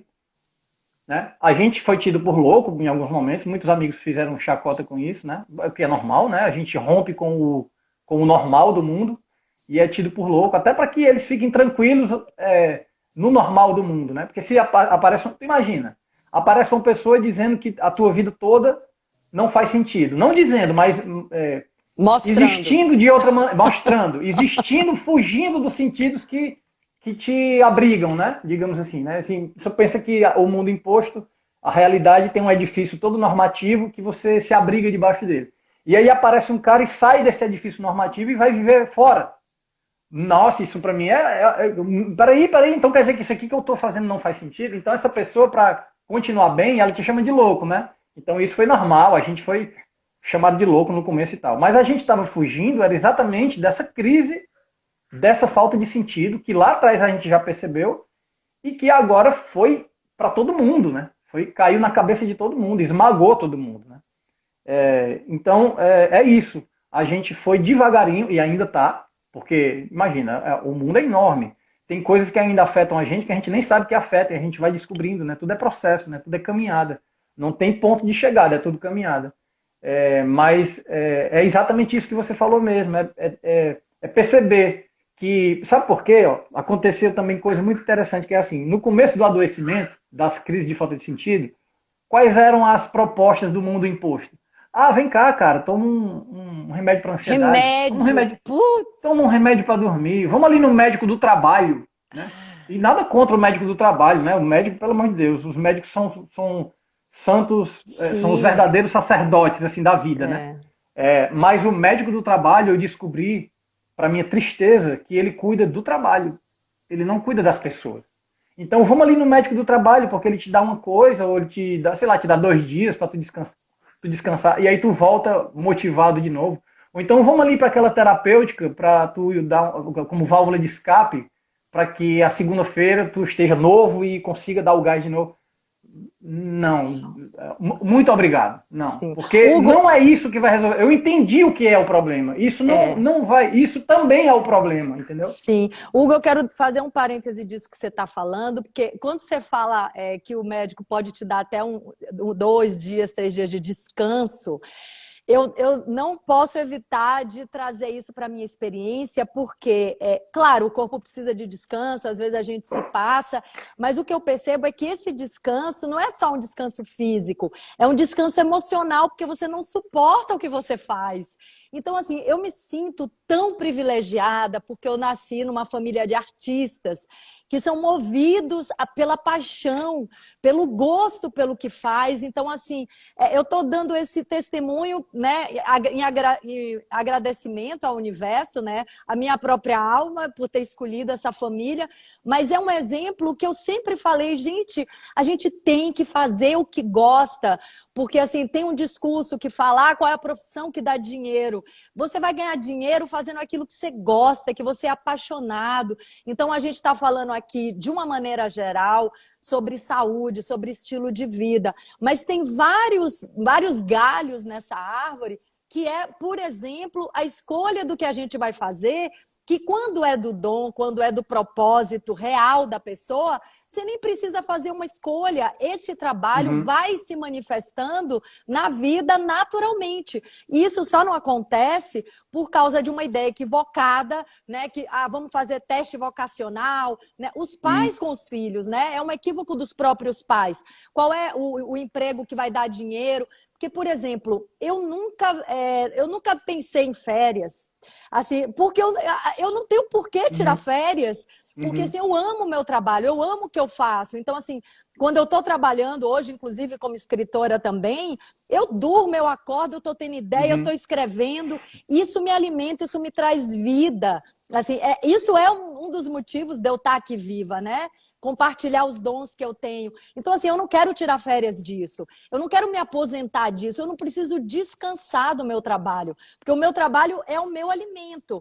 Então, assim, mais uma vez, esse sistema de crenças que a gente, né, no qual a gente está inserido, que é muito equivocado. Então, assim, é o lixo que não alimenta, né? É o trabalho que não alimenta a minha alma, é uma coisa que eu faço só para ganhar dinheiro. E aí também a gente pode olhar para o dinheiro, né? Tentando ressignificar isso, porque o dinheiro que poderia ser uma energia, né, de fluência, o dinheiro que poderia ser uma moeda de equilíbrio de troca, vira um peso, vira uma trava, vira motivo de separação. Ele ganha uma polaridade negativa, né? Que dentro da polaridade de energia mesmo, né? Tem a polaridade positiva que une e a negativa que separa. Então, o dinheiro poderia ser uma ferramenta de equilíbrio de troca, podia ser positivo nas nossas vidas. Quando não se tiver outra coisa para trocar, você dá uma moeda, você dá um dinheiro. É o equilíbrio da troca. Essa é uma das 3 leis do amor dentro da constelação familiar. E, no entanto, o dinheiro se conectou com a polaridade negativa, que é de separação, onde a gente, né, se tem segura, né, ou se não tem, precisa roubar de alguém. É uma doença assim generalizada, né? É uma visão muito equivocada sobre tudo, e eu senti muito essa vontade de trazer aqui o testemunho de uma profissão que eu adotei, né, naturalmente, por prazer, por amor, por gosto, né? Uma não, várias. Agora eu estou com várias profissões. Então, assim, a gente também não tem limite, né? Esse limite que a sociedade impõe, que a gente se autoimpõe, porque a gente acredita, né, nesse monte de limites. Então, é só para dar esse testemunho aqui da minha vida. Legal, legal.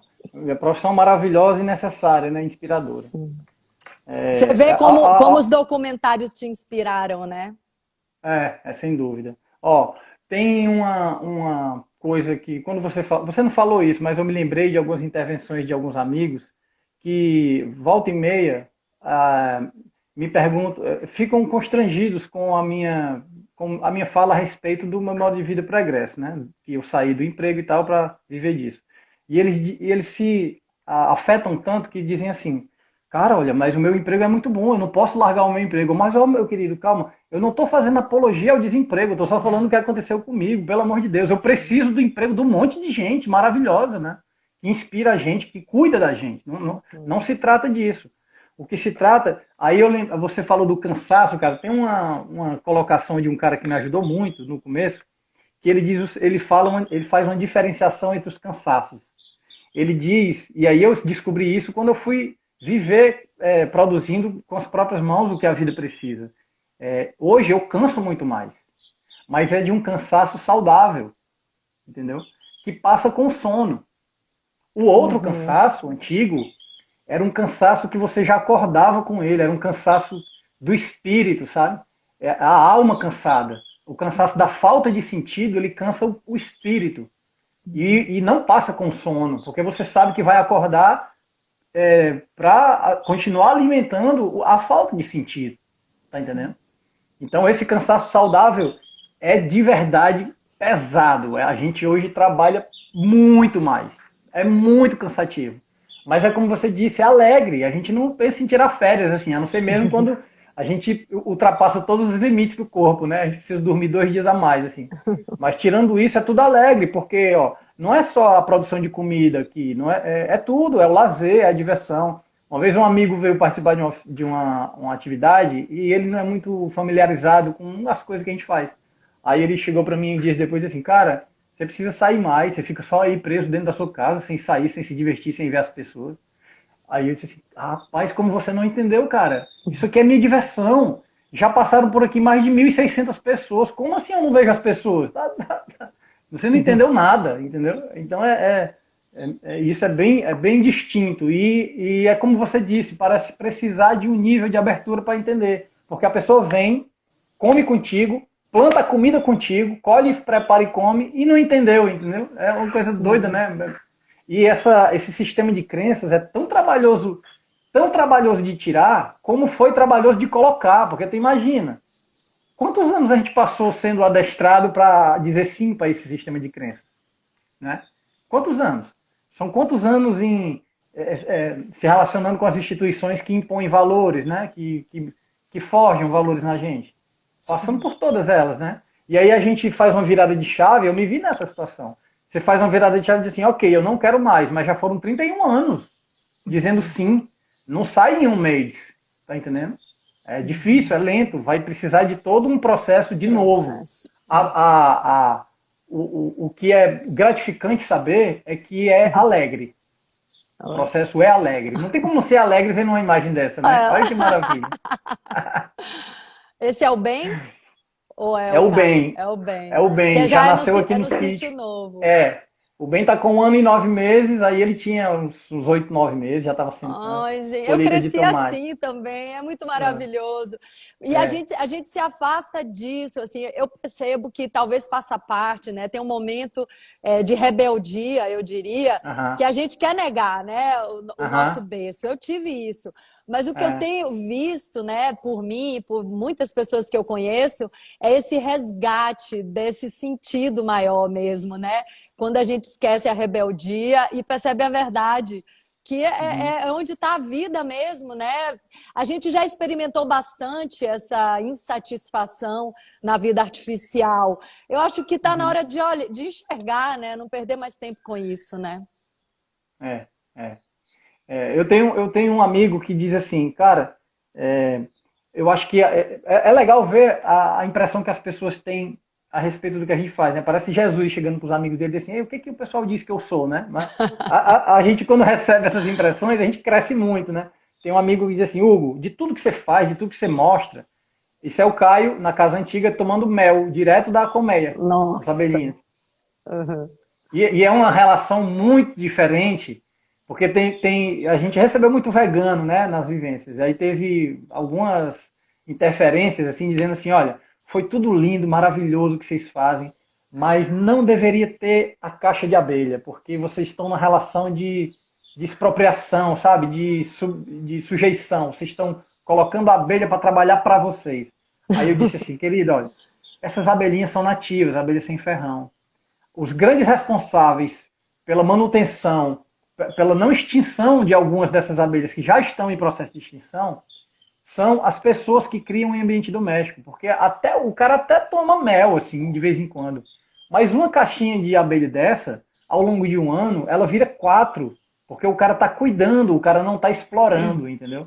Então é Sim, uma é relação uma completamente troca. diferente. É É claro, troca, é meu Deus. ganha-ganha. Todos ganham. A abelha ganha e a gente ganha, Por entendeu? exemplo, eu sou viciada em mel mesmo. Assim, eu levo mel no meu necessaire quando eu viajo. Eu tomo mel todo dia. Mas eu ainda não tenho, eu ainda sou uma pessoa que está usufruindo de um sistema que é destrutivo. Claro, quando eu posso, eu compro de produtores familiares e aí sai um pouco do sistema destrutivo. Mas assim, quando a gente compra um mel que é produzido dessa maneira industrial, a gente está dentro da cadeia, a gente está alimentando essa cadeia. Então, assim, para mim a grande pergunta é como eu posso alimentar menos? Só um Uhum. primeiro passo, como eu posso alimentar menos essa cadeia destrutiva? Porque o consumo é a grande ferramenta de sustentação do sistema, né? Então, assim, se a É. gente consome, inclusive, coisas que a gente não precisa, e eu vou te falar, Hugo, assim, eu tive há poucos anos atrás um momento de muita privação financeira, que foi o grande presente que o universo me deu, que foi um ano assim que eu quebrei geral. E eu aprendi, gente, olha como a vida é maravilhosa e mágica. Foi um ano de privação total financeira, assim, onde minha vida deu uma viravolta de 360 graus. E naquela privação extrema, eu tive a cura do vício do consumo. Porque eu fui obrigada a parar de consumir. E aí eu me libertei do consumo. Então hoje eu não tenho mais o impulso do consumo, graças a uma crise financeira Uhum. extrema. Então, e que inclusive me tirou do sistema financeiro na época. Hoje já voltou tudo, mas eu tenho a consciência. Então, assim, é incrível como o universo, inclusive, nos dá algumas, né, possibilidades de enxergar que a gente está dentro da prisão e às vezes a gente não enxerga, né? Então, assim, eu tenho aproveitado bem essas oportunidades, sentir de trazer. Porque Legal. o consumo é a grande, né, o grande É, sustento da é, máquina sem destrutiva, dúvida. né? É um mecanismo que já funciona, que você não vai. Apesar da gente ter um entendimento com relação ao consumo, muito claro que é o seguinte: a gente, dentro do sistema de crenças que demora para ser forjado na gente, a gente é levado a acreditar que a gente é forjado a desejar um certo nível de consumo, né? Porque a gente considera que isso é um patamar de conforto, de bem-estar, de bem viver e tal. Mas, na verdade, a gente já tinha entendido isso antes da pandemia, e a pandemia escrachou isso para todo mundo.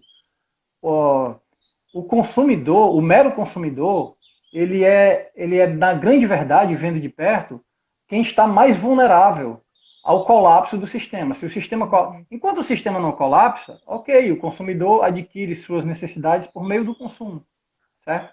Mas se o sistema que lhe entrega suas necessidades colapsa, e convenhamos, ele está colapsado há anos, né? Se ele colapsa, como aconteceu com o início da pandemia principalmente, o grande consumidor, por mais que ele tenha 30 casas, 50 carros, 20 calças para escolher para onde sair, ele não vai. É ele que vai estar mais vulnerável, entendeu?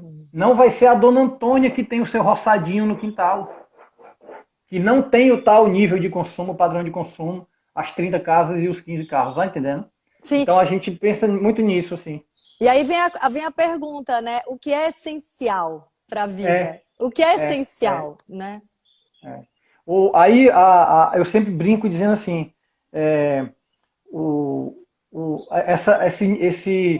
essa posição de almejada de sucesso extremo, que tem muito a ver com os norte-americanos, com o modo de vida americano, que a pessoa estuda para ser CEO de alguma coisa, né? Para ser essa pompa e ter muitos empregados que lhe sirvam. Meu amigo, talvez e muito provavelmente foi o primeiro que foi vítima da pandemia.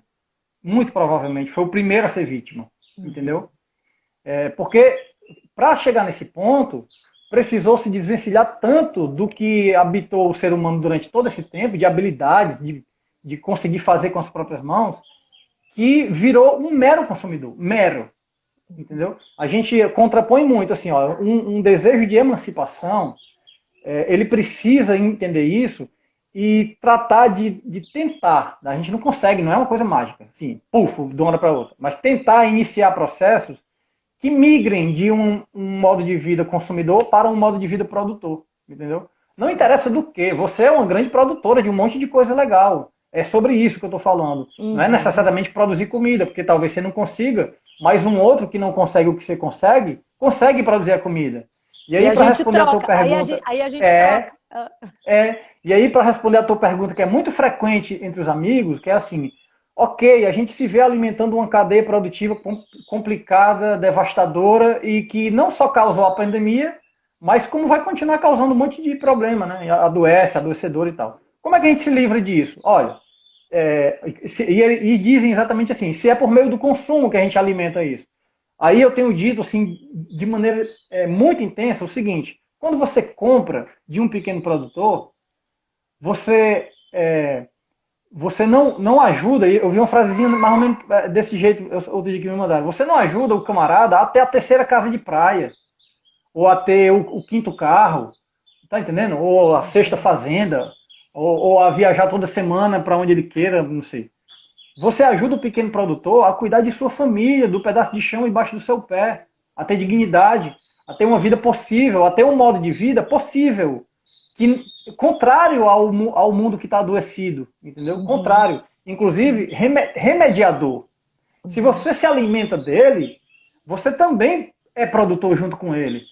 Aí, com a agrofloresta e com a permacultura, o que eu tenho dito é o seguinte, se você compra de um permacultor, ou se você compra de um agroflorestor, você também faz permacultura. Você também faz agrofloresta. Cara, isso é muito importante. É muito legal. Porque nas cidades, a pessoa acha que só vive alimentando o que ela sabe que não quer mais alimentar. Mas descubra o pequeno produtor, descubra o permacultor perto, descubra o produtor de kombucha, o cara que faz pão com farinha orgânica, com farinha de trigo orgânica da agricultura familiar. Sabe? Descubra o cara que vende comida que ele colhe do quintal, que está perto de você. Existe todo um... A gente já é uma rede de atividades, de amigos, né? Sim. O lance é descobrir a rede, a gente só não passa na TV. Sim. E aí isso implica, inclusive, em se desligar de algumas coisas e se ligar, implica numa busca. Porque a gente também não cai na cabeça das pessoas como a propaganda massiva cai, né? A propaganda da gente não é convencendo a pessoa que ela tem que beber kombucha para salvar a vida dela. Não é. A Sim. propaganda da gente é assim, olha, essa semana o abacaxi da kombucha vai ser daqui do quintal. Olha aqui o abacaxi, que maravilha. Entendeu? Essa é a nossa propaganda. Então implica numa busca. A gente não passa na TV. Mas É, toda vez que você compra de um agroflorestor, você faz agrofloresta. Isso é importantíssimo de saber. isso é bem importante mesmo. E esse sistema todo aí estabelecido, ele já está sendo desmontado por uma série de coisas, inclusive pela própria pandemia, né? Alguns estão se fortalecendo, mas eu acho que a Sim. insatisfação geral já está minando as bases desse sistema destrutivo. E aí, dentro dessa coisa do consumismo, eu acho interessante trazer, porque a gente está falando aqui de consumismo de alimentos que causam destruição, né? A cadeia destrutiva, que também alimenta a indústria farmacêutica, que é Uhum. isso, né? Vende a ideia de, deu uma dor de cabeça, toma um remédio. Nem para observar, a hipermacultura é a arte da observação, nem trabalha para observar por que eu estou tendo essa dor de cabeça, por que eu tive essa doença. Porque a doença é uma mensagem da alma, né? Quando vem Uhum. para o corpo, para a matéria, isso já está no corpo sutil, isso já está na nossa energia há muito tempo e a gente não deu bola. Então, precisa materializar para a gente enxergar que alguma coisa não vai bem. Então, a doença, o mal-estar é recado da alma, é mensagem da alma. Mas fora desse consumo, né, de necessidades, né, de alimentação, eu, por exemplo, em muitos momentos da minha vida, me vi dentro de um sistema de consumo de coisas que não são essenciais para a vida. Como, por exemplo, consumo de objetos, de roupa, de Uhum. maquiagem, de sapato, de carro, disso, daquilo, né? Que quem muitas vezes chega nessa possibilidade de consumir supérfluo entra nessa fantasia, né?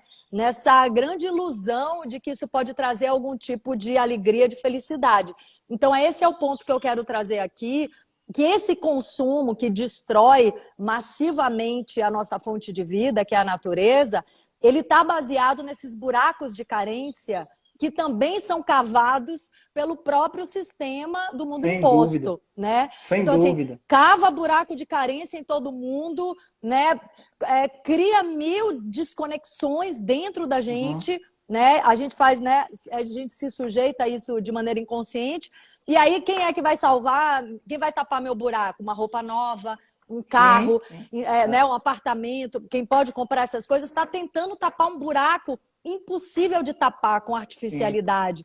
E aí sim. tem uma coisa que o Marco Aurélio Bilibio fala, né, que é um ecopsicologista, psicólogo bem importante assim, que é, por exemplo, a propaganda de carro, né, dessas picapes, dessas coisas, né, que são feitas para ir para o meio do mato. Então, assim, o que, Sim, que a propaganda faz? Pega esses carros que criam poluição, barulho e atrapalha toda a vida ambiental, né, do meio ambiente natural.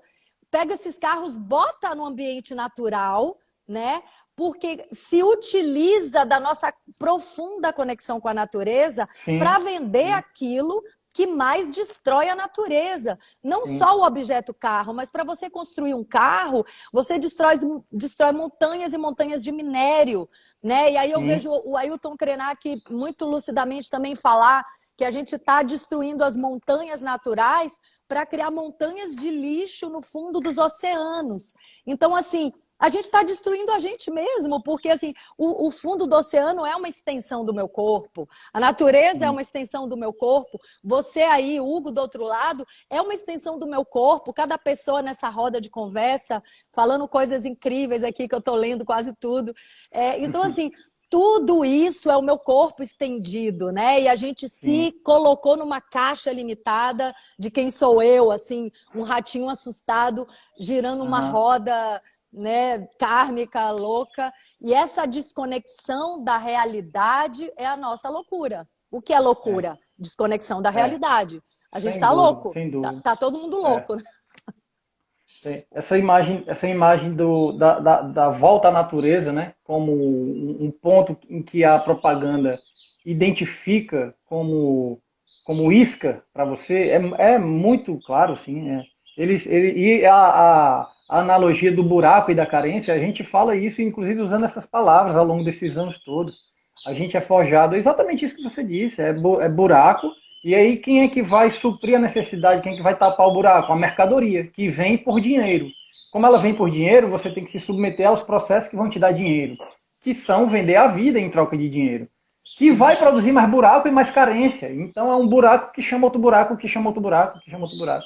Aí a gente fica se curando com um termo que eu descobri no Ivan Illich, que é um amigo também, morto, né, e autor muito importante no meu processo todo, que ele usou uma expressão chamada necessidades desnecessárias. É tudo que a gente consome, né, ou quase tudo que a gente consome, necessidades desnecessárias. A gente não vai julgar o que é necessidade para as pessoas. Isso a gente fala olhando para o nosso processo, né? Eu me descobri com uma tranqueira de necessidades desnecessárias enorme, enorme, enorme, entendeu? Eu também. Esses teus processos todos aí, é engraçado como a gente já passou por eles. Eu tenho um amigo que diz que as coisas são... a gente vive coisas incomuns porque nós somos todos iguais, esses bichos de cabeça redonda, né? Mas ó, a crise com o sistema financeiro, o consumismo, apesar de que eu nunca me vi tão consumista, mas a gente, mesmo sem ter isso, a gente é fisgado para isso. É um buraco que chama, não tem saída. A não ser que você diga não. Tem que dizer. Você tem que, em determinado momento, ser chato, né? Dizer não para um monte de coisa.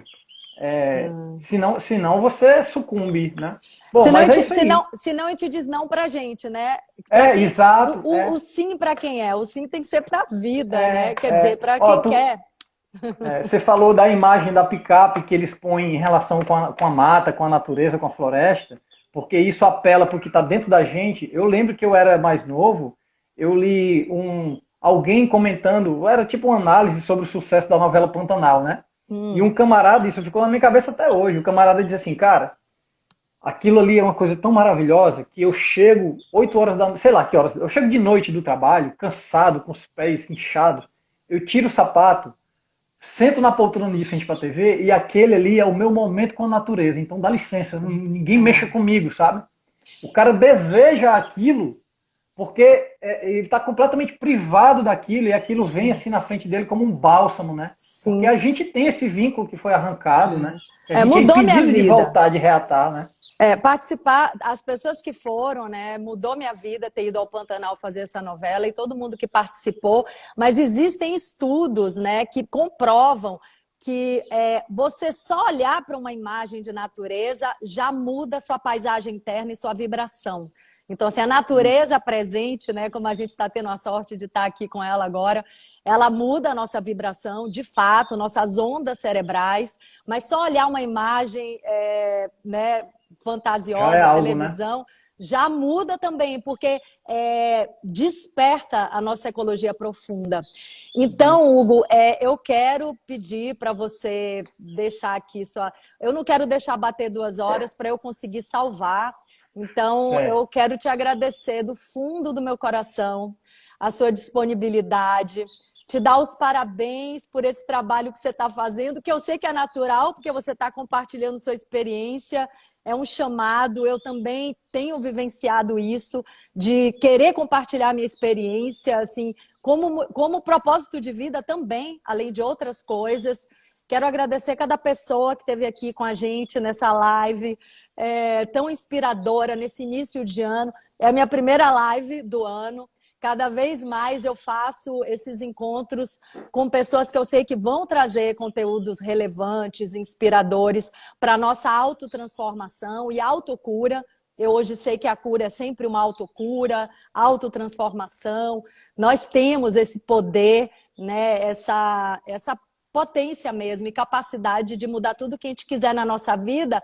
E cada um mudando seu microcosmos, a gente pode ter um mundo mais saudável e mais harmônico. Então, meu amigo, já te considero um amigo. Um beijo para sua família tão linda. Enquanto você estiver falando, eu vou botar aqui algumas fotos. Legal. Bom, o que eu queria dizer era agradecer imensamente, assim, ter te encontrado, né, receber esses abraços, mesmo que distantes, de pessoas entranhadas no mesmo processo de vida, percebendo os mesmos fluxos de vida. Então, é muito gratificante. Muito obrigado. E dizer assim, ó, a gente realiza vivências aqui no sítio presenciais que com a pandemia a gente foi forçado a migrar para o ambiente virtual, né? Porque a gente parou de receber gente e ainda não está recebendo, não está seguro para receber. Sim. Então o pessoal ficou, cara, ensina pela internet. Então a gente fez uma série de oficinas pela internet sobre o modo de vida todo, sobre a palestra que você viu lá na aula da Lise, com todas as fotos desse processo. São 80 fotos que eu mostrei naquele slide lá. E outras oficinas técnicas, por exemplo, me ensina a fazer compostagem. Eu fiz uma oficina de compostagem, fiz uma oficina de agricultura urbana, do vaso de rega uma vez por semana. E aí o pessoal, isso tudo está disponível no YouTube, coloquei os vídeos gratuitos no YouTube, você clica lá, são 2 horas cada vídeo, a gente fala nos pormenores tudo isso, mostrando tudo assim, falando com interação das pessoas, com muitas perguntas, é muito bacana, muito rico, não por mim, mas pelo encontro que foi promovido pelos participantes, né? E o pessoal agora está pedindo oficina de kombucha, quer dizer, agora não, desde o começo da pandemia. Porque eu fazia muitas oficinas de kombucha aqui. Eu vendo kombucha, mas ensino a fazer, né? Eu até falo sobre isso. E aí, talvez a gente consiga fazer uma oficina de kombucha virtual pela ferramenta Zoom ou pelo Google Meet. E aí, se for de interesse de alguém, a gente sempre divulga isso no Instagram, tá? Então fica ligado no Instagram que eu estou sempre divulgando cada passo das atividades que a gente dá. Que muito longe de ser para ganhar grana, é mesmo para difundir as ferramentas que a gente considera que mudam o planeta, sabe? A kombucha é uma delas, é maravilhosa. Sabe, pensa, você pode fazer kombucha com a menta que você plantou no parapeito do seu apartamento. Uau! Apartamento, né? Kombucha. É genial, assim. Eu não Hugo, posso ficar com isso só para mim, sabe? Eu tenho que sim. espalhar isso por aí. Deixa eu te perguntar uma coisa rápida. Eu não ia perguntar para não tomar muito tempo, mas se você puder responder assim mais rapidamente. Uma vez eu dei um gole numa kombucha e eu não bebo álcool já há alguns anos, né? Quer dizer, bebi durante um período muito curto da minha vida e já há alguns anos não bebo nem uma gota. Eu sou muito sensível. E eu dei um gole e eu senti álcool. E eu falei, gente, mas isso aqui fermentou e virou álcool, é fruta. Sim. E nunca mais eu quis chegar nem perto, assim. E eu sinto um cheiro muito forte nessas industrializadas que as pessoas tomam. É possível a kombucha não ter alcoolizado e ter, né, e não ter esse processo de fermentação? É possível, mas a kombucha que você provou é a kombucha do mundo imposto, sabe? Ela é uma bebida fermentada. Eu vou te explicar rapidinho. Todo fermentado produz algumas coisas. Produz os ácidos orgânicos, que dão um sabor azedinho. Produz gás, que segundo o Caio é o peido das bactérias. Né? E produz álcool. Todo fermentado produz isso. A kombucha, a gente não deseja tomar o álcool. Então a gente controla as variáveis da fermentação para ela não ficar alcoólica. Só que numa produção caseira, isso é muito mais fácil. Se a produção é caseira, pequena, e eu produzo uma vez por semana e te entrego toda semana, aqui você tomou essa semana, é o lote dessa semana. Mas se você for tomar dessa semana daqui a 30 dias, aí ela é outra coisa. Ela vai estar... Já alcoolizou. Exatamente. Entendi. E a cadeia de distribuição dessas comerciais é longa, vem de longe, entendeu? E aí esses fatores, você não tem o controle sobre eles. Sim. É por isso que é mais viável. A gente diz que a kombucha ou qualquer fermentado é bebida local, precisa ser bebida local. Quando ele atravessa o país, você precisa alterar a composição dela para ela suportar deslocamento, tempo de prateleira, oscilação de temperatura, entendeu? Sim. O ideal é ser local, feito em casa. Se não possível, do teu vizinho, você compra do teu vizinho. Sim. Um dia eu vou provar a sua e vou procurar uma local para ter uma segunda tentativa. Legal. Querido, muita gratidão, viu? A gente vai se Eu que conhecer agradeço. aí um dia. Legal, será um prazer enorme. Que seja um ano de cura para todos nós. Amém. Para você também, para todos nós. Obrigado, grande abraço. Obrigada, Hugo. Beijo. Tchau. Tudo de bom.